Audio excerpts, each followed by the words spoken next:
Pernah nggak kamu merasa hidup itu seperti terus berjalan, tapi kamu sendiri nggak tahu apakah kamu lagi mengejar sesuatu atau dikejar sesuatu? Dua novel ini, The Alchemist dan Kereta Semar Lembu, menunjukkan bahwa perjalanan manusia kadang dimulai oleh mimpi dan kadang oleh kutukan. Dan yang menarik adalah, dua tokoh utama dalam novel ini sama-sama berjalan jauh, tapi arah mereka ditentukan oleh kosmologi yang sama sekali berbeda, teman-teman. Yang satu bergerak karena panggilan hatinya, yang satu lagi bergerak karena takdir yang mengikatnya. Perkenalkan, saya Naufal Arsya Ananda, mahasiswa UNJ Prodi Sastra Indonesia. Dan kali ini kita akan membahas bagaimana dua perjalanan itu membuka cara berbeda dalam memahami diri dan dunia. Dalam tradisi cerita, perjalanan hampir selalu digambarkan sebagai proses perubahan. Tokoh meninggalkan zona aman, menghadapi dunia asing, lalu kembali sebagai pribadi yang baru. Campbell menyebutnya sebagai alur dasar perkembangan tokoh. Tapi The Alchemist dan Kereta Semar Lembu memodifikasi pola itu.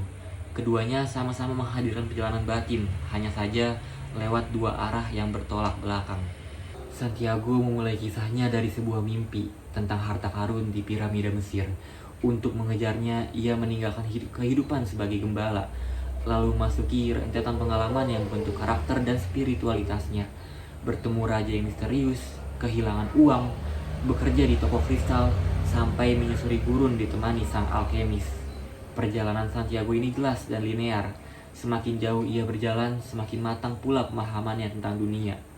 Ia belajar semesta memberi tanda bagi mereka yang betul-betul mau mendengar.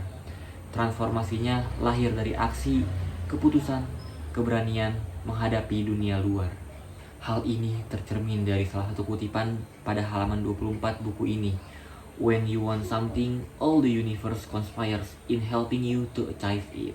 Sebaliknya, lembu dalam Kereta Semar Lembu tidak pernah memilih perjalanannya. Ia dikutuk untuk tidak bisa jauh dari rel kereta api. Selama 100 tahun, ia harus terus bergerak, berpindah dari waktu ke waktu, dari kota ke kota. Namun perjalanan ini tidak berjalan lurus. Ada dunia simbol, dunia gaib, dan masa lalu yang terus membuntuti langkahnya. Kereta menjadi ruang ambang, tempat ia menafsir ulang hidup, bertemu suara Adi Kodrati, dan menimbang kembali beban yang ia warisi sejak lahir. Kalau Santiago bergerak untuk mengejar, lembu bergerak untuk memahami. Perjalanannya lebih banyak berlangsung dalam diri daripada di luar diri. Perbedaan arah ini lahir dari kosmologi yang memayungi ceritanya. The Alchemist dibangun di atas spiritualisme universal, perpaduan sufisme, esotrisme, dan gagasan pengembangan diri. Di sini manusia ditempatkan sebagai pusat pengalaman. Dunia seolah mendukung siapapun yang berani mengikuti panggilan hatinya.